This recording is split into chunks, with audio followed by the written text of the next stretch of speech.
Saudações a todos os nossos queridos ouvintes, eu sou o Thiago Cruz e você está comigo nessa semana aqui no Renomaru para falar sobre tudo o que aconteceu na última rodada da J-League. Essa semana, uma rodada muito importante, na rodada número 14, que aconteceu no dia 15/5, né, data aí que completou 28 anos de estreia do futebol profissional do Japão, né, a liga começou no dia 15/5 de 93, então essa rodada número 14 é uma rodada assim histórica, ela também teve jogos também no dia 16. E antes de falar sobre essa rodada, é claro, a gente tem que agradecer todos os nossos queridos ouvintes que acompanham o Renomaru por todos os agregadores de podcasts possíveis, a galera que ouve o Renomaru também pelo YouTube e nossos ouvintes que chega pra gente através da nossa parceria com a Rádio Mirai. Nosso grande abraço para todo mundo. Antes de falar sobre essa rodada histórica, que foi a rodada número 14, vou falar para vocês os resultados, né, e falar um pouquinho dos jogos que aconteceu no meio da semana passada, né, os jogos do dia 12/5, que foram jogos que foram adiantados da rodada 21 e da rodada 20. Né, começando pelo, acredito que o jogo mais importante, né, desses três, que é o jogo do líder, né, o Frontale recebeu em casa a equipe do VJ Sendai e aconteceu o que ninguém esperava, né, o Sendai acabou empatando esse jogo.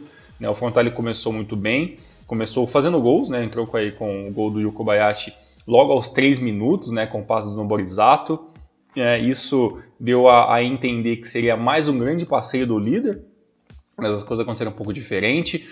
O Frontale teve boa chance no primeiro tempo, mas acabou não convertendo. E no segundo tempo, onde estava 1-0, quando o Nakahara empatou para a equipe do VJ Sendai aos 34 minutos. Né? O Mitoma faria o segundo gol da equipe do Kawasaki Frontale aos 83, né, com o toque do Kurumaya, e os 2-1 daria ali até números interessantes, o Sendai segurando muito bem a equipe do Kawasaki Frontale. Aí que aconteceu o inesperado, né? Martinus, né, que veio ali do meio de campo recebendo a bola, fazendo toques de bola muito rápido, acertou um belíssimo chute de fora da área. Isso já era 95 minutos do segundo tempo, praticamente o último lance do jogo. Então, esse empate histórico, né, aconteceu para a equipe do Sendai, foi muito comemorado, foi um jogo bem interessante. Ninguém dava nada pelo Sendai, né, a gente sabe da situação difícil que a equipe se encontra, claro, né, jogando ainda mais contra o líder do campeonato, mas o Sendai foi muito guerreiro e conseguiu esse empate aí. O que a gente pode conversar sobre esse empate do Kawasaki Frontale? É óbvio, né, que o Frontale sabe que é uma equipe muito superior, está assim pelo menos a 2 ou 3 degraus aí, em cima da maioria das equipes do futebol japonês. O esquema do Frontale, a maneira que os jogadores se portam de campo, isso a gente conversou bastante sobre no Maru, e com certeza se você ouve nosso podcast, faz parte de algum grupo ou de algum grupo de amigos que fala sobre J-League, é normal esse debate, né? Que qual é a grande diferença do Frontale com as demais equipes, né? E a gente já discutiu muitas vezes aqui no Renomaru, a gente entra meio em um consenso que, além de ter jogadores muito interessantes em todas as posições, o Frontale funciona muito bem, tanto defensivamente, muito, obviamente, na parte defensiva. Então, a equipe que defende muito bem, ataca muito bem, tem recursos muito maiores do que várias equipes do futebol japonês, né? Então você tem Mitoma, tem Yu Kobayashi, né, tem Noborizato, como eu falei, tem Yamane, Taniguchi na defesa, Kurumaya principalmente, né, além de todas as possibilidades com o Leandro Damião e todos os jogadores que também fazem parte desse sistema ofensivo da equipe do Kawasaki Frontale. Neste jogo, o Frontale exatamente, né, até pela questão de jogos muito acontecendo durante vários, né, no meio da semana, no final da semana, o Frontale obviamente não jogará todos os jogos com força total, né? Tanto que nesse jogo começou o Shinen na frente, depois acabou entrando o Leandro Damião e outras peças secundárias na equipe, né? Melhor para a equipe do VJ Sendai, que aproveitou essa chance, começou perdendo, mas conseguiu defender, né? Até acredito que se o segundo gol saísse ainda no primeiro tempo, as coisas ficariam mais difíceis para o Sendai, mas a equipe visitante aí acabou se segurando bem e conseguindo esse belíssimo empate. O que muda para o Sendai com esse empate durante o campeonato? Sinceramente, não muita coisa, né? É um resultado muito esporádico, a equipe ainda tem dificuldade sim em se manter no campeonato japonês e conseguir pontos consecutivos, né? A gente vai falar um pouco mais sobre o Sendai durante essa edição do Renomaru, mas o grande problema do Sendai realmente é que, além, claro, da equipe muito fraca, é a parte da inconstância, né? A equipe perde muitos pontos, deixa de empatar e principalmente vencer quando joga em casa, né? A gente já conversou sobre isso, que o Sendai era uma equipe muito chata, né? De estar se enfrentando dentro de casa, e infelizmente, com o time limitado que vem tendo aí da temporada 20 para 21, a equipe está tendo dificuldades também, né, de ser essa equipe que joga bem em casa. Outro jogo muito interessante também aconteceu nesses jogos adiantados, né, foi a vitória do Kashima Antlers, né, em cima da equipe do Nagoya Grampus. O Nagoya aqui vem correndo por fora do campeonato, bem por fora mesmo, né. O Nagoya vem vacilando muito, e o Kashima aqui não tem nada a ver com isso, tá aí com um treinador novo, o Soma trabalhando muito bem, conseguiu uma belíssima vitória, né, com os gols de Inukai e Sugioka aos 36 minutos, né, o primeiro gol do Inukai aos 32, e o Sugioka aos 86 deu números finais da partida. A equipe do Nagoya Grampus jogou atrás o jogo inteiro praticamente, né, não só no placar, mas também em posse de bola, tentativas de chute. Para vocês terem uma noção, né, só para vocês verem o quão superior foi o Kashima nessa partida, o Kashima teve 52% de posse de bola, chegou na casa dos 60%, né, contra 48% da equipe do Nagoya Grampus. Tentativas de chute a gol, 12 contra apenas 3. Isso tentativas, né? Dos 12 chutes que o Kashima chutou, 4 foram chutes mais certeiros, né, com perigo de gol. Dos 4, 2 acabaram entrando. Contra as 3 tentativas do Nagoya e nenhum chute certo a gol, né? Então o Nagoya muito abaixo. Nessa partida acabou não se encontrando. Claro, teve um ataque um pouquinho mais um pouco mais diferente, né? Na frente ali estava o Yamasaki, né? Então não era a formação principal, né? Mas a gente sabe que vai ter esse rodízio em várias equipes, né? E o Nagoya, sabendo que estava enfrentando uma grande equipe, que é o Kashima, que está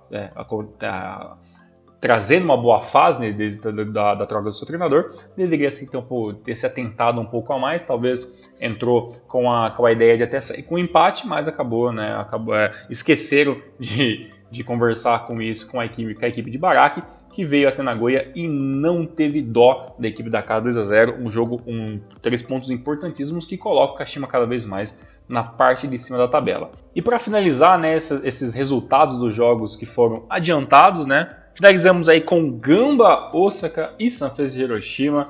Mais uma vitória do Sanfrecce Hiroshima em cima da equipe do Gamba Osaka. Para mim, Sanfrecce e Gamba Osaka é um grande clássico, né, não dito, né, do futebol japonês, sempre com jogos bem interessantes. E se eu não me engano, nos últimos anos o Gamba vem sendo um pouco freguês, né, aí da equipe do Sanfrecce Hiroshima. Neste jogo foi muito importante porque, né, além do resultado, né, e a boa vitória da equipe do Sanfrecce Hiroshima em cima do Gamba Osaka, apesar que o jogo foi muito parelho, tá? Eu não vou falar tão mal, eu que sou um pouco perseguidor dos últimos anos aí do mau futebol que vem trazendo o Gamba Osaka, apesar da segunda colocação no ano passado, o Gamba deixa muito a desejar durante boa parte do campeonato de 2020, aí foi melhorando com o passar do tempo, e a segunda metade do campeonato do Gamba foi realmente muito boa, comparada à primeira parte, mas em 2021 as coisas começaram muito mal, né? Além do surto de Covid e tudo mais, acabou atrasando muito do planejamento do Gamba Osaka, o futebol de campo não vem funcionando, né? Resultado, né? O Sasaki fez o gol para a equipe do Sanfrecce Hiroshima aos 36, o Itimi empatou para o Gamba no primeiro tempo aos 44 e no segundo, né, Kawabe aos 65 minutos com a assistência aí do Júnior Santos, deu números finais da partida, né? Claro, o Gamba teve todo o segundo tempo atrás do placar, acabou não conseguindo, né? E aí acabou saindo com essa derrota.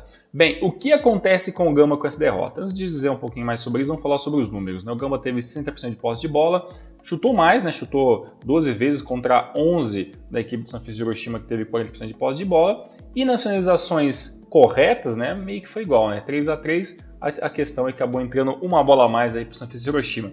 O jogo, taticamente, né, foi muito até que igual e, teoricamente, nem foi um jogo tão bonito assim de se ver, mas foi um jogo muito pegado e tudo mais, as equipes até que lutaram bem. O que acontece após esse jogo entre Sanfrecce Hiroshima e Gamba Osaka, né? Muito bem, com mais uma derrota, o treinador, né, Miyamoto, né, acabou não conseguindo se manter no cargo e é mais um treinador que deixa, né, uma equipe na temporada 2021, né? Eu venho até os números recentes, né, que a galera do futebol desses samurais, né, a galera de lá do Twitter, lá da Argentina, que faz um trabalho bem legal acompanhando também a J-League, e colocou esses números pra gente, né? Eu acabei até pegando e retweetando lá na minha rede social, que é o seguinte, né? O Miyamoto esteve à frente do Gamba em 117 partidas, venceu 52, empatou 26 e perdeu 39, né? Tendo aí então 51% de aproveitamento em pontos, né? Na temporada 2021, as coisas, como eu falei, começaram muito ruins, né? São 10 jogos com apenas uma vitória, 4 empates e 5 derrotas. A equipe do Gamba fez 3 gols e tomou 9, né? Então, assim, começo de campeonato muito ruim, né? As coisas acabaram não facilitando em nada, né, para a equipe do Gamba Osaka e também para o Miyamoto. E aí ele, apesar do respaldo que tinha assim pela equipe e tudo mais, de pegar a equipe na temporada passada, conseguir uma segunda colocação, ter um campeonato inteiro pela frente, que seria 2021, mas os maus resultados acabaram meio que interrompendo essas possibilidades. Por lugar dele, a gente estava com um treinador interino aí na função, né, que é o Matsunami, né? O Matsunami também é um cara que, assim como o Miyamoto, que estava dentro do Gamba desde 2015, se não me engano, nas categorias de base, que é a equipe júnior, né? O Gamba Osaka Sub-23 e tudo mais. Esse treinador interino, né? O Matsunami, também está na equipe do Gamba Osaka há muito tempo também, se não me engano, desde 2008, né? Ele é um jogador que acabou se aposentando em 2006 pelo Gamba Osaka, né? E tudo mais. E aí ele fez parte foi treinador adjunto da equipe junior, subiu, teve uma passagem pelo Gainari Totoro como treinador, né, que lá ele ficou até 2 anos no Gainari, depois passa pelo Cereço Júnior, depois volta para o Gamba ali e entra como coordenador técnico e fica ali trabalhando nas partes internas, até que o treinador de 46 anos agora vai ter aí uma chance, né, de trabalhar na equipe principal do Gamba Osaka, e a gente falar um pouquinho mais sobre isso ainda nesse jogo, até porque já teve jogo do Gamba Osaka sobre nova direção, né, e as coisas do Gamba realmente estão muito complicadas. Bem, dizendo isso, finalmente chegamos então à nossa 14ª rodada com os seguintes jogos, né? Vou até começar por ele, né? Gamba Osaka e Urawa Reds. A equipe do Gamba Osaka, depois de ter perdido no meio da semana, ter perdido o técnico, foi enfrentar o Urawa. O Urawa também precisando muito bem das vitórias. O torcedor dos Reds sabe muito bem que a temporada 2021 não está sendo meio indigesta, né? As coisas não vêm funcionando tão bem com a equipe do Urawa. Aquele começo de campeonato bem conturbado, né? Com problemas com o Sugimoto, né? Com outros jogadores que acabaram saindo da equipe. Os reforços, até alguns vêm funcionando, outros não, então realmente a equipe do Urawa vem tendo uma temporada um pouquinho mais complicada do que o seu torcedor quer. Mas existe uma coisa que está dando muitos frutos, né, para a equipe do Urawa Reds, é essa nova contratação, né, o Junkler, que estreou fazendo gol e dessa vez fez mais 2, né? Então a equipe do Urawa venceria o Gama por 3-0 com um double do Junker, né? E um segundo gol ali do Tanaka ali aos 20 minutos. Então, gols de 16, 20 e 40 minutos do primeiro tempo. 3-0 no primeiro tempo. O Gamba ficou extremamente atordoado com esse poder ofensivo da equipe do Urawa Reds e acabou não conseguindo fazer muitas coisas, né? No segundo tempo, o Urawa meio que segurou um pouco, fez algumas mudanças. O jogo era praticamente bem fácil, né, de se resolver, e a equipe do Urawa Reds acabou saindo sem nenhuma dificuldade com a vitória. Um outro jogo também interessante dessa rodada foi a vitória do líder, né, o Kawasaki Frontale, recebeu em casa a equipe do Sapporo, e dessa vez não teve muitos sustos, né? A equipe jogou com uma equipe um pouquinho mais próxima da sua equipe principal, né, apesar de sim ter alguma modificação ou outra, e contra o Sapporo, né, que também é uma equipe que não vem tendo vida fácil, a equipe acabou vencendo com um gol do Mitoma e depois no finalzinho mais um gol dele, né? Yuko Kobayashi começou a temporada bem lento, bem no banco, fazendo aí mais um golzinho com assistência do Tanaka. A equipe do Sapporo não jogou mal, né? A gente não pode dizer simplesmente mal, né? Se fosse mal seria 4-5-0. A equipe se defendeu bem, veio com a proposta de jogar nos contra-ataques, né? O esquema de 3 zagueiros funcionou relativamente bem durante boa parte do tempo, né? Já que o Sapporo é uma das equipes que joga com o sistema de 3 zagueiros, mas, né, obviamente, que o resultado, que a vitória do Frontale é extremamente normal comparado então à situação atual das duas equipes. A equipe do Yokohama FC venceu a equipe do Shinobi Omari, isso é uma batalha diretamente pela parte de baixo da tabela, né? O Yokohama começando, né, a vencer alguns jogos, tentando aí buscar respiro, a situação ainda não é fácil, nada fácil, mas venceu, né? Venceu a equipe do Shonan Bellmare aí com o gol do Maidima logo aos 5 minutos, né? E o Matsura aos 65 minutos deu números finais da partida. O Shonan muito apagado, vamos dizer assim, né? A gente sabe que a equipe do Shonan também não tem dificuldades muito grandes, mas realmente, apesar de ter tomado os gols e ter tentado atacar alguns momentos, teve até algum certo momento no segundo tempo que a equipe do Shonan era muito superior, a equipe do Yokohama se defendia a maior parte do tempo, mas, né, esse apagão ofensivo na qualidade da finalização acabou meio que não ajudando em nada, né, e o Shonan acabou saindo com mais uma derrota do campeonato e uma vitória do Yokohama aí que tenta lutar aí desesperadamente para tentar sair dessa indigesta parte de baixo da tabela, mas a gente sabe que realmente imaginar o Yokohama saindo, né, dessa situação e se manter na J-League para 2022 realmente é um universo que, na minha opinião, é um pouco difícil de conseguir se imaginar. Sanfrecce Hiroshima, depois da vitória no meio de semana para o Gamba, né, recebeu em casa a equipe, né, do Tokushima Vortis e perdeu por 1-0, né? Eu lembro que sempre que a gente fala de Hiroshima, a gente lembra daquela frase daquela nossa live no começo do ano, que o Hiroshima é aquela equipe que a gente não sabe muito o que é na temporada, né? Não, praticamente trouxe alguns jogadores para repor algumas áreas do campo, mas basicamente não trouxe nenhum nome muito grande, né? E jogando contra uma equipe que jogou realmente fechadinha como é o Tokushima Vortis, a equipe do Hiroshima em casa acabou perdendo, né? O que foi realmente ruim. Apesar da equipe do Tokushima ter mais posse de bola durante o jogo, né? 53 contra 47, foi a equipe do Hiroshima que atacou muito, mas muito mais, né? Foram 14 chutes contra 5, né? Só que aí, né, faltou um pouquinho de pontaria, né? Tudo aquilo que sobrou contra o Gamba acabou faltando com o Tokushima, que chutou 5 vezes, acertou 2 chutes, 2 finalizações corretas, e dessas duas, uma acabou entrando, e o Tokushima aí consegue pontos importantes, né? Para conseguir aquela famosa, que nós falamos também bastante aqui no Renomaru, que é a famosa gordurinha, né, para tentar se manter aí na parte de cima da J-League, fora da zona de rebaixamento.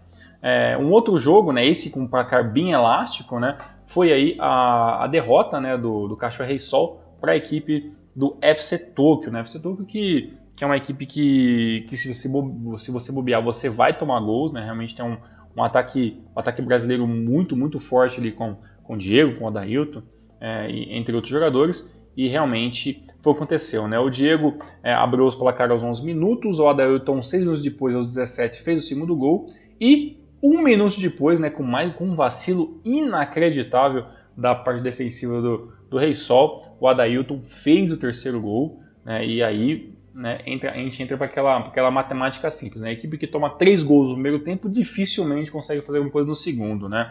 A equipe do Reysol ainda mudou bastante jogadores ali, conseguiu talvez melhorar um pouco mais essa parte do meio do campo ali, que estava realmente muito exposta. Não tomou mais um gol, apenas no finalzinho o Mita, né, já era praticamente 92, 93 minutos, acabou dando os números finais a esse jogo irreconhecível do Kashiwa Reysol, né? A gente vem dizendo que o Reysol que é uma equipe interessante, teve alguns anos que fez praticamente chover na parte de baixo do campeonato, acabou caindo, voltando, e essa temporada de retorno do Kashiwa Reysol realmente não vem sendo aquilo que todo mundo espera, né? Esperávamos que o Reysol fosse um pouquinho melhor, né, nesse retorno da J-League, mas está tendo dificuldades, e as dificuldades são tão grandes que o Reysol já não sabe o que vencer 3 rodadas, né? As últimas 3 rodadas são 3 derrotas, né? O que é muito ruim. Já a equipe do UFC Tokyo, apesar do bom ataque, né, a gente não pode mentir, né? Também vem fazendo um campeonato bem complicado, vinha de pelo menos 4 derrotas consecutivas, venceu finalmente, depois de tanto tempo, e vamos ver, né? Vamos ver se agora a equipe do UFC Tokyo acorda um pouco para a temporada 2021 e começa a ser não só um mandante, né, mas também como um visitante que bote um pouco mais de medo, né? Porque realmente a equipe do UFC Tokyo vem perdendo muitas rodadas consecutivas, o que não é muito normal. Um jogo interessante também foi o empate, né, entre o do Vissel Kobe contra o Cereço Osaka, né? Eu digo empate emocionante porque foi mais um daqueles jogos que o empate aconteceu no finalzinho do jogo, né, como aconteceu do Sendai no meio da semana passada, né? O primeiro gol foi um foi não vou dizer nem um vacilo, né? Até porque o primeiro tempo teve ali um gol do Sasaki que acabou sendo anulado, e aí o jogo meio que se manteve meio parelho, os Seres com alguns momentos um pouquinho melhores, e oscilando ali também com um pouquinho da equipe do Vissel Kobe, e o Sakamoto, né, aos 35 minutos, recebeu um belíssimo toque ali do Takagi, fez o primeiro gol, né, até imaginava que a equipe do Cerezo faria o segundo, né, até porque a equipe do Vissel Kobe teria que atacar de maneira um pouco mais ácida para conseguir esse empate, e acabou conseguindo, né, no finalzinho do jogo ali, teve vários toques de bola, vários jogadores pressionando bem mesmo a equipe do Cerezo, e o Vermaelen, o zagueiro Vermaelen, acabou dando um belíssimo chute, acertando a bola no ângulo, né? Até se vocês procurarem esse highlight no canal da J-League Internacional, você vai ver que realmente todo mundo vibrou bastante, a comissão técnica, os jogadores, foi realmente um empate muito importante, muito interessante para o Vissel Kobe, pior para a equipe do Cerezo, que é mais uma equipe da parte de cima, que está vacilando, perdendo pontos e perdendo posições também, né? O Cerezo que esteve um pouquinho melhor colocado na J-League nessa situação.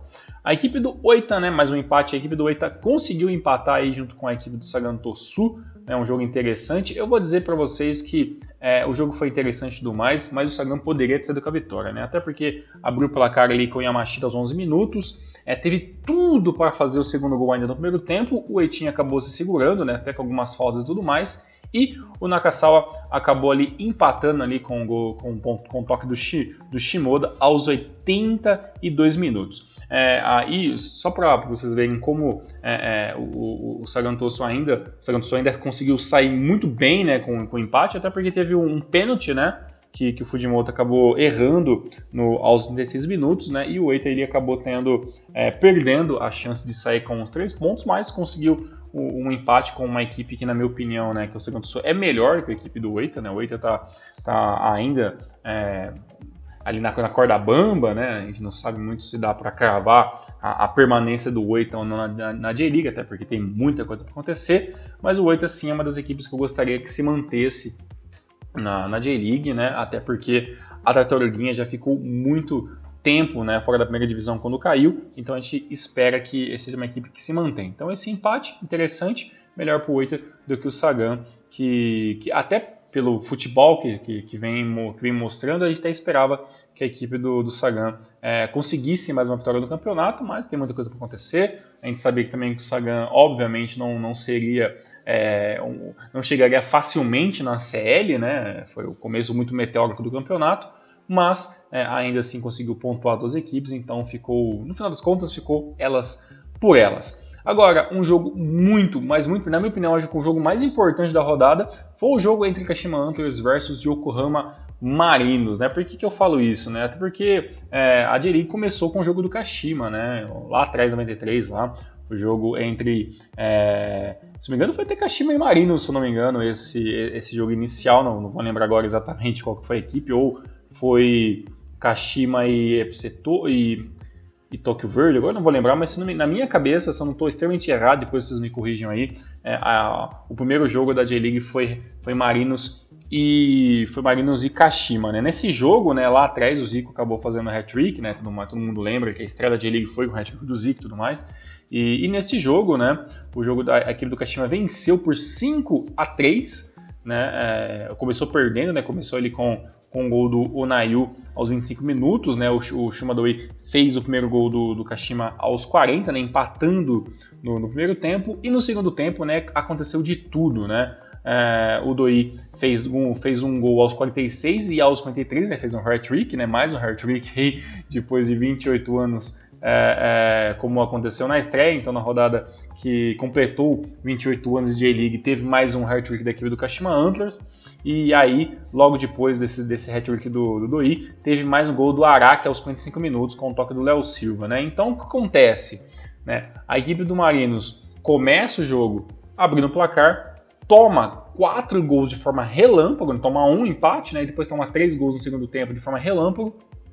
O jogo vai para 4-1, né? Ainda o Nayu faria um belíssimo gol ali aos 58 minutos, né? Dando um pouco de esperança ao Marinos, né? Que poderia pelo menos diminuir para 3 e até correr atrás de um empate, mas, né, o Eda fez o gol aos 37, né? Fez um belíssimo chute ali de curta distância, acabou fazendo o 5º gol e no finalzinho do jogo, né, o Amano de Amano acabou diminuindo, né, um pouco mais a derrota da equipe do Marinos. O jogo acabaria 5-3, né? E ainda a equipe do Marinos, perdão, a equipe do Kashima teve um jogador expulso, né? O Tsinomoto, que tomaria o 2º amarelo e seria expulso. Isso aconteceu aos 86 minutos, né? É um jogo muito interessante, de vários gols, né? Sempre legal quando acontece isso. Melhor para a equipe do Kashima, que vence mais uma, né? Então a gente sempre vem falando aí que o Kashima vem fazendo um campeonato muito interessante de recuperação. No entanto, né, a gente tem que falar um pouquinho mais sobre a equipe do Yokohama F. Marinos. Por quê? Né? Porque a equipe do Marinos tem menos jogos, né? Se você parar para fazer a matemática, né? As equipes que têm mais jogos, né, no caso é Nagoya Grampus e a equipe do Frontale, que são as equipes que estão no topo da tabela nesse momento, né? E depois vem o Saganto Sul com 15 jogos e 28 pontos. Logo atrás, né, com 13 pontos, né, ou seja, pelo menos aí 14, 15, 16, 17, 4 jogos a menos do que o líder, está a equipe do Yokohama Marinos, né, com 27 pontos, que se vencer esses 4 jogos, né, esses jogos que foram atrasados e tudo mais, pode sim chegar a uma pontuação muito parecida e até maior do que muitos dessas equipes que estão na parte de cima da tabela, né? Então, por exemplo, se a equipe do Marinos vencer esses 4 jogos, neste momento o Marinos estaria ali pouquíssimos pontos atrás da equipe do Frontale. Então, assim, não dá para dizer que o campeonato do Marinos é um campeonato ruim. Não começou muito empolgante, né? A equipe tem 8 vitórias, 3 empates e 2 vitórias, mas é um ataque que vem funcionando muito bem a cada jogo, né? Tudo bem que nesse jogo contra o Kashima a equipe acabou saindo perdendo, né? Mas a equipe do Kashima vem sim uma belíssima ascensão, né? Vem pontuando pelo menos nos últimos 6 jogos, desde quando saiu o Zago. A equipe do Kashima não sabe o que é ficar sem pontuar, né? Então isso é muito importante, mas é bom lembrar que a equipe do Marinos está sim muito viva na competição, né? E se o próprio Nagoya continuar vacilando como está, né? Perdendo alguns jogos, vencendo, perdendo, né? E a equipe do Cereço, que já até despencou muito mais do que a gente imaginava, né? O Cereço, que já chegou a ser 2º colocado, hoje é apenas o 9º, né? Então, praticamente, eu já começo a ver o Marinos muito mais engajado, talvez uma luta por título, do que até a própria equipe do Cereço, que começou melhor o campeonato, né? Então, a equipe do Marinos, por ter menos jogos, né, pode ser sim uma equipe que pode dar trabalho, né, com o andar da temporada 2021.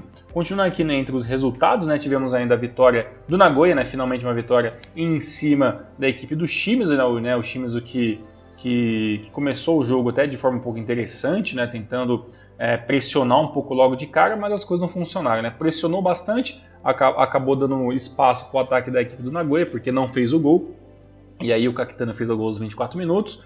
Depois do primeiro gol, o Shimizu voltou a ter aquele futebol um pouquinho mais burocrático, né, segurando um pouco mais, né? O Shimizu que joga no 4-4-2, que muitas vezes até acho legal de se ver no começo de tempo, mas claramente a equipe do Shimizu cansa muito rápido, tem dificuldade em criar algumas belas jogadas, né? E aí foi sucumbido pela equipe do Nagoya, né? O Nagoya teve 51% de posse de bola contra 49%, chutou 13 chutes a gols contra apenas 8 da equipe do Shimizu, e as finalizações corretas foram 5 pelo lado da equipe do Nagoya Grampus contra apenas 2 da equipe do Shimizu, né? Então o Shimizu tomaria esse gol do Kakitana no primeiro tempo, e no segundo tempo, né, já que tinha dificuldade de fazer criação, tomaria 2 gols do Matheus, né, um aos 50 minutos e o outro aos 89 minutos, né? Então sacramentaria a sua derrota aí com um 3-0. O Shimizu que está assim tendo que ligar o seu sinal de alerta, porque realmente está cada vez mais baixo na tabela. Para finalizar a rodada número 14, né, tivemos a vitória do visitante Avispa Fukuoka contra o Sendai, né? O Sendai é muito guerreiro, mas como eu falei para vocês, né, a equipe do Sendai, infelizmente, muito irregular, né, na temporada 2021, tomaria um gol lá no finalzinho, gol do Atari ali, golzinho lá praticamente na parte morta do jogo, já não esperava muita coisa de nenhuma das equipes, né, o jogo realmente muito morninho ali, sem muitos bons momentos, mas o Atari acabou ali conseguindo um gol histórico ali que poderia dar pontos importantíssimos para a equipe do Avispa Fukuoka, né? Pior para a equipe do Sendai, que depois de empatar com a equipe do Frontale, todo mundo imaginava que o Sendai iria, né, pegar esse bom momento de ter empatado com o líder e ter transformado em uma vitória, né, contra um adversário fraco, um adversário equivalente. É até melhor dizer assim, né, que o Avispa não é um adversário fraco, né, é um adversário bem equivalente se a gente for comparar as forças ali com a equipe do Vega do Sendai, mas melhor pro Avispa Fukuoka, né. No momento, a gente tem a tabela que fica o seguinte, né, o líder continua sendo o Frontale com 45 pontos, 17 jogos, depois vem o Nagoya Grampus também com 17 jogos e 35 pontos, né, 10 pontos de vantagem já a equipe do Kawasaki Frontale. Em terceiro ainda está o Saganto Sul com 28 pontos e 15 jogos. Depois temos o Marinos, né, que eu acabei de falar, né, que agora de pouco, com 13 jogos tem 27 pontos. Em quinto aparece o Avispa Fukuoka, né, com 25 pontos. É incrível, né, como a equipe do Avispa Fukuoka conseguiu emendar uma sequência excelente de vitórias, apesar que continuo dizendo que a equipe do Avispa Fukuoka, para mim, não é uma equipe para estar. Para mim, esses resultados é muito do esforço individual dos jogadores, né, e tudo mais, do que realmente um coletivo muito forte, né. Até acredito que, por nós estamos apenas na 14ª rodada, muita coisa pode acontecer. Mas para mim eu vejo o Avispinha muito equiparado com equipes como o Vegeta Sendai, como o Gamba Osaka, né, como o Oita, como o Kashiwa Reysol, como o Shonan Bellmares, né, Sapporo, mas os resultados vieram, né, e os resultados é o que manda, né, então o Sapporo vem vencendo muitas partidas por 1-0, né, segurando muito bem, e essa vitória que deu aí deixa a equipe na quinta colocação. Em sexto aparece o Kashima, né, com 14 jogos e 24 pontos. Em sétima, a equipe do Vissel Kobe com 24 pontos. Em oitava, com 2 vitórias consecutivas, a equipe do Urawa chega, né, a oitava colocação com 23 pontos. Em nono aparece a equipe do Cereço Osaka com 22. Em décimo, o Sanfrecce Hiroshima com 21. Em décimo primeiro, o FC Tóquio com 18 pontos. E em 12º vem a equipe do Tokushima Vortex com 17. Depois, né, vem a galerinha ali que está um pouco apreensiva com a possibilidade de rebaixamento, né? Que é o Sapporo em 13º com 15 pontos, a equipe do Shonan em 14º com 15 pontos também. Em 15º com 13 pontos está a equipe do Kashiwa Reysol. Em 16º a equipe do Shimizu com 12 pontos. E aí, né, o nosso Z4, né, com 8 com 9 pontos e 13 jogos. A equipe do Gamba já tem 11 jogos, né? A equipe que ficou várias rodadas paradas, já vem fazendo seus jogos durante a semana, mas os resultados não vêm vindo, né? A equipe do Gamba amarga 7 pontos, né, em 11 jogos, é o 18º. Em 19º tem a equipe do Vegeta Sendai, né, com 14 jogos e 7 pontos também. E por último, né, aí já com a sua vitória, né, a primeira vitória do ano, né, aconteceu nessa rodada, a equipe do Yokohama FC, né, tem 6 pontos. Eu até na minha cabeça, olha como às vezes nossa memória é meio falha, né? Eu jurava que a equipe do Okamiya tinha vencido pelo menos 2, né? Mas não, né? Venceu apenas uma no campeonato e tem 3 empates, né? E aí a equipe do Okamiya amarga com a última colocação. Mas aquele negócio, né? Se o Okamiya vence um jogo, né, e os adversários acabam não conseguindo, o Yokohama sai de último para 17º, né? E aí coloca muito mais pressão em todo mundo. Então, assim, essa briga pela parte da tabela, por mais que a gente já daria, né, o Yokohama como uma das equipes rebaixadas, eu ainda acho que vai ter bastante emoção, já que se colocar Oita, Gamba, né, Vegeta Sendai, Yokohama FC, Shimizu, né, até o próximo Kashiwa Reysol, que tem uma temporada muito ruim, todos eles estão sim rebaixados. Perdão, né, todos estão com risco de rebaixamento, né, até a gente pode colocar no meio desse balaio a equipe do Sapporo, que por mais que esteja 15 pontos, né, bastante pontos na frente dessa turma que está na zona de rebaixamento no momento, ainda assim não vem brilhando no seu futebol na temporada 2021. De artilheiros, né, ainda continua sendo o Anderson Lopes da equipe do Sapporo com 11 gols, e o Leandro Damião é o segundo com 10 gols, não balançou a rede nos últimos jogos, mas eu ainda acredito que logo o Leandro Damião acabe passando o jogador do Sapporo, né, e essa luta vai ficar bem interessante de se ver. Pela segunda divisão, né, pela J2, as coisas estão enroladas de vez, né? Já que o líder, o Braggs Negata, perdeu nesta rodada e agora os números são todos iguais, né? E os resultados da rodada foram os seguintes, né? O Machida Zelba venceu a equipe do Albirex Niigata por 2-1, a equipe do Verde venceu ali o Ketakyushu por 2-0, o Kyoto venceu o Mito Hollyhock por 1-0, o Omiya empatou com o Okayama em 0-0, o Montedio Yamagata venceu o Ehime por 1-0, o Ryukyu atropelou o Totig por 4-2, apesar que o Totig fez um belíssimo gol ali no primeiro tempo, se não me engano, se a memória não me falha agora, e está até nos highlights principais ali da J-League dessa última rodada. O Jubiluata venceu, né, o Kusatsu por 1-0, gol de Yasuhito Endo, né, o Endo fazendo seu primeiro gol aí na temporada de 21, um belíssimo resultado para a equipe do Jubiluata, que corre por fora por essa possível vaga aí, né? Não tá tão fácil, mas ainda corre por fora. A equipe do Kofu venceu o Blobitz por 1-0, o Renofinha venceu o Sagamihara por 1-0, o Jeff empatou com o Iwara Nagasaki por 2-2 e o Matsumoto Yamaga empatou com o Kanazawa em 0-0. Bem, então, como que fica a situação nesse momento, né? Com essa derrota do Albirex Niigata, a equipe do Ryukyu vencendo, eles empatam em pontos e a única diferença ainda que manter o Albirex em primeiro é o saldo de gols, né? E então as equipes estão praticamente iguais, né? As duas estão com 14 jogos, né? Praticamente todo mundo tem 14 jogos, né? na J2 nesse momento. E as duas equipes têm 10 vitórias, né? 3 empates e uma derrota. A diferença é que o Albirex tem 32 gols feitos, tomando 11 contra 25 e tomou 10 na equipe do Ryukyu, né? Então a pontuação é a mesma, né? E a próxima rodada a gente pode até ter uma possível mudança, né? Por quê? Porque o Albirex vai enfrentar a equipe do Kyoto, que tem 32 pontos, é o terceiro colocado, então vai ter uma luta direta ali. Então, por exemplo, se o Kyoto vence o Albirex e o Ryukyu empata, né? O Ryukyu perde, né? A equipe do Kyoto pode ser líder da segunda divisão, coisa que não acontecia há muito tempo, né? Então o Ryukyu que vai enfrentar, né, o Matsumoto Yamaga, que é o 15º colocado, não é uma equipe tão ruim, mas é uma equipe que nesse momento está na parte de baixo da tabela. Se vencer o Ryukyu, ele pode assumir a primeira colocação, a não ser, claro, né, que a equipe do Albirex Niigata vença, né, o seu jogo, e aí depende apenas de si mesmo. A tabela no momento está o seguinte, né? Então a gente já falou dos 6 primeiros, né?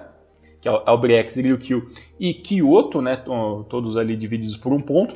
Em quarto aparece ali a equipe do Jubiluata com 26 pontos, o Kofu é o quinto com 25 pontos, a equipe do Machida Zelba aparece em um excelentíssimo sexto lugar com 24 pontos, o Mito é o sétimo com 19, também com 19 aparece o Blobitz Akita em oitavo e o Chiba em nono, né? Em 10 aparece o Kanazawa com 18 pontos, mesma pontuação do Renofi Yamaguchi, 11ª colocação.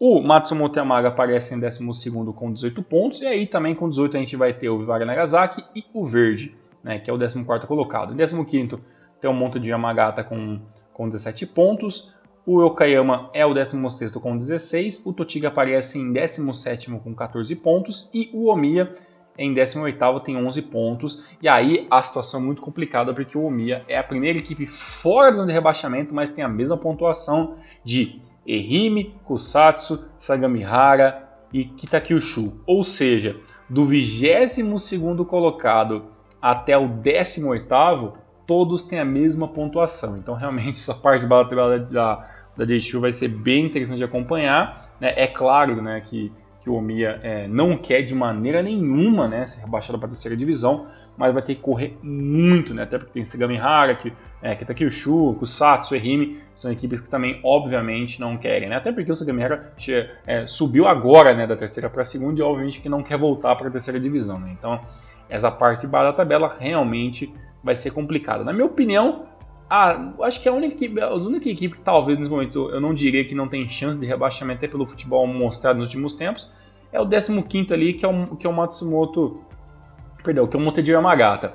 Do Monte de Yamagata para baixo, eu acho que todos ali têm sim chances de rebaixamento, né? Então do 16º que é o Okayama até o 22º, na minha opinião, qualquer um pode cair, né? Então vamos ver o que acontece na J2 aí. E principalmente na parte de cima da tabela, que vai ter jogos bem interessantes no final de semana, e também na parte de baixo aí para quem é torcedor do Omiya e não quer que a equipe caia de maneira nenhuma. Para finalizar esse grande pacotão aí dessa última rodada com jogos agregados da J-League 2021, da rodada número 14. Vamos falar um pouquinho agora, né, da terceira divisão, aí, a J3, né, que também teve jogos no final de semana, com os seguintes resultados. Né? O Fukushima United venceu o Van Hauge Hachinori por 2-0. O Roaz Komoto venceu o Nagano Persano por 2-0, né? Se eu estivesse aqui, ele estaria me enchendo a paciência. O Qatar Toyama venceu o Azul Claro por 3-0, belíssima vitória. E o Glura Morioka, que era líder até na última rodada, perdeu para o GIF por 2-0 e vai dar uma despencadinha boa na tabela. O Yabari empatou com o Kamata Mare Sanuki por 1-1. Né? O Yokohama Soccer Club perdeu, né, para o Tekevaro Miyazaki por 2-0, belíssimo resultado aí da nova equipe da terceira divisão. E, né, o Kagoshima United perdeu para o Fujieda por 3-0, né? Então essa foi a oitava rodada aí da terceira divisão, né? E agora com esses jogos, né? Como que fica a situação da tabela, né?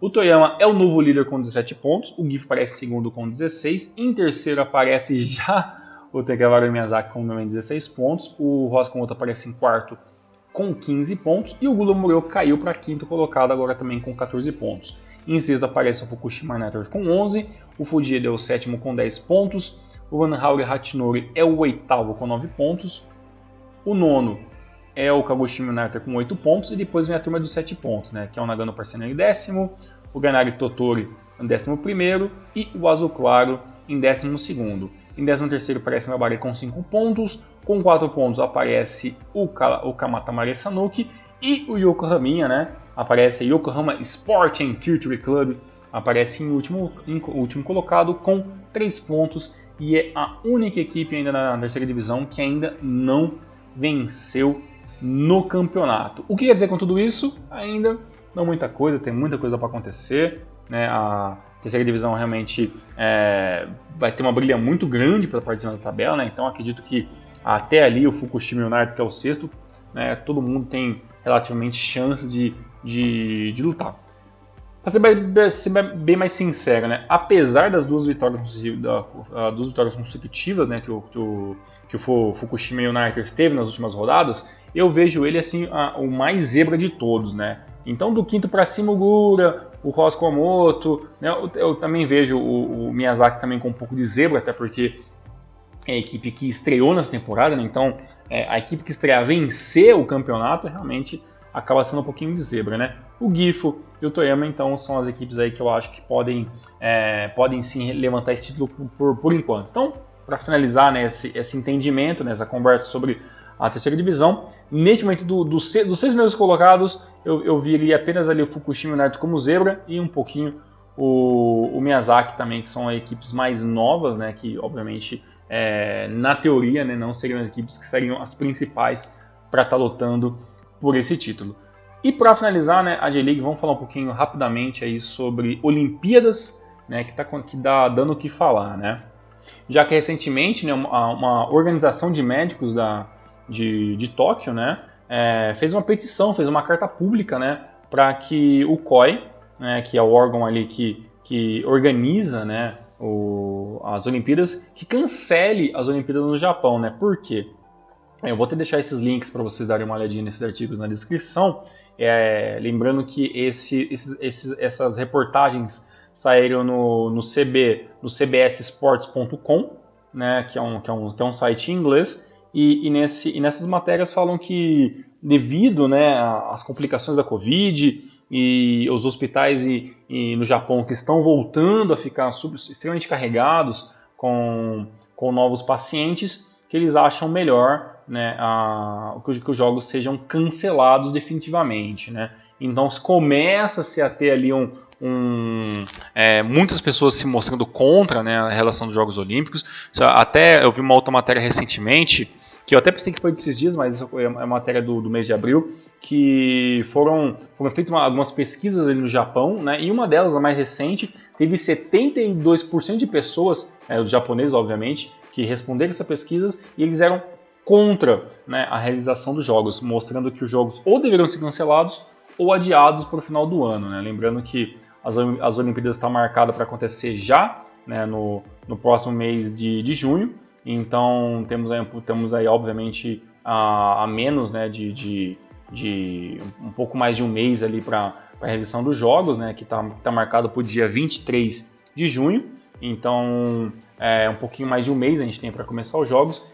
E começa-se a ter essa divergência, né, de opiniões. Alguns acreditamos que os jogos podem acontecer, que os atletas vão ser vacinados, que vai ter toda uma estrutura para que os atletas não saiam da zona olímpica, né, e então eles ficariam extremamente isolados entre eles e sem nenhuma possibilidade, ou melhor, se é uma possibilidade, é uma palavra muito difícil, né, de dizer, né, com menos chances, né, de serem contaminados ou ter algum contato com alguém de fora.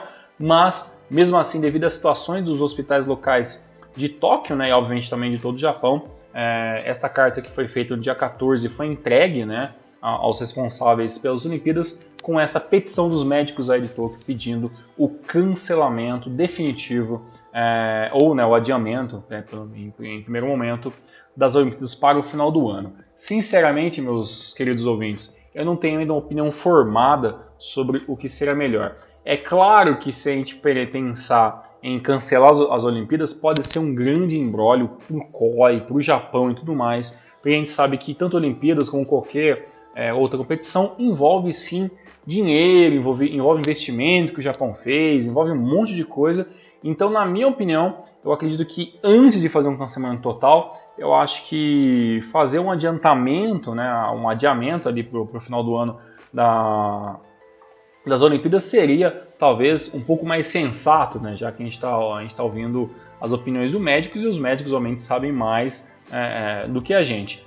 Agora, se o COI vai aceitar essa opinião, né, vai pegar essa opinião pública, a opinião dos médicos, pegar essa carta, né, e fazer um novo planejamento, sinceramente eu não sei. Pelas informações que eu ando tendo, né, a seleção japonesa já tem até possíveis nomes, né, de jogadores que podem compor o elenco acima dos 23 anos, né? Lembrando que na parte do futebol, né, a seleção vai ser sub-24, né, os jogadores ganharam um ano a mais ali por causa da temporada 2020 que acabou não tendo, né, os Jogos Olímpicos, e nas outras modalidades começa-se já a ter uma movimentação para que os atletas sejam vacinados, né? Então, na teoria, né, as organizações ali que trabalham junto com o COI estão trabalhando para que cada federação já tenha seus atletas vacinados antes de ir para o Japão. Então, até onde a gente sabe, né, as coisas vêm funcionando, né, na teoria para que as Olimpíadas realmente aconteçam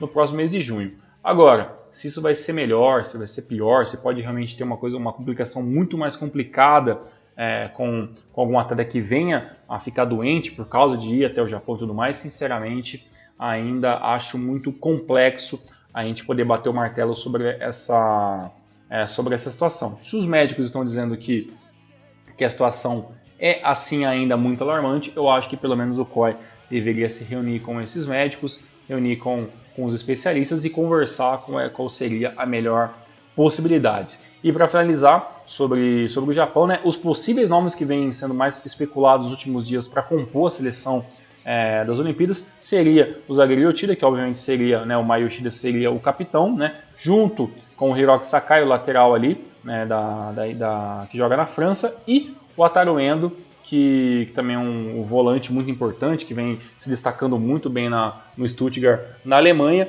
Esses são os três nomes que até o momento são mais cotados para fazer parte da seleção das Olimpíadas. Aí vocês devem estar perguntando, alguns de vocês, poxa, mas o Japão vai estar levando jogadores defensivos, né, para as Olimpíadas, por que não leva um atacante e tudo mais? Bem, para começar, a questão de liberação desses jogadores das suas equipes é sempre muito complicado, então a seleção, a JFA tem que fazer negociações com os clubes para que os clubes liberem esses jogadores para as equipes, para a seleção, então realmente é sempre um imbróglio muito complicado, né? Nunca é muito fácil, né, essa liberação de jogadores acima de 23 anos, até porque, até pelo menos até as últimas Olimpíadas, as equipes não eram obrigadas a estar liberando esses jogadores que têm mais, né, do que a idade olímpica, mas pelo menos as informações ali do Thiago Bontempo e de outros jornalistas que trabalham no Japão, pelo menos as negociações com o Wataru Endo já estão muito avançadas, e aí Mai Yoshida e Hiroki Sakai acredito também que talvez não estejam tão avançados como o Wataru Endo, mas provavelmente o Yoshida acaba sendo liberado sem muitas dificuldades, e aí acredito também que o Hiroki Sakai também não tenha muitas dificuldades de ser liberado. Então, dos três, eu acho que o mais difícil seria assim, o Wataru Endo, até pela ascensão que ele está tendo no futebol alemão, e se isso acontecer é muito interessante, são jogadores defensivos, jogadores que vão ajudar a criar jogadas, né? Principalmente ali o Hiroki Sakai sendo um cara importante na lateral, o Wataru Endo ajudando a criação de jogadas, e lá atrás, né, a gente vai ter um zagueiro com experiência em Copa do Mundo, capitão muito respeitado dentro do futebol japonês, que é o Mai Yoshida. Então, na minha opinião, é mais interessante ainda para o Japão levar jogadores defensivos para melhorar a parte defensiva da equipe, né, e deixar a molecada jogar com força máxima no ataque, sem se preocupar tanto com a parte de trás, né, já que eles vão ter esse respaldo de bons jogadores, né. Então a gente acredita que deve ser sim as melhores opções aí para o Moriyasu ter a melhor seleção possível nos Jogos Olímpicos. Agora, se vai ter ou não Olimpíadas, realmente a gente vai ter que esperar os próximos capítulos dessa novela que já se estende desde o começo do ano. Certo? Muito obrigado pela paciência de vocês terem ouvido aí mais esse vídeo do Renomaru. Deixem seus comentários, qualquer informação, qualquer errata também de alguma coisinha aqui que eu acabei errando ou deixando de falar, deixe nos comentários para você que escuta a gente pelo YouTube. Dos demais, muito obrigado. Nos vemos na semana que vem. Um forte abraço e até a próxima.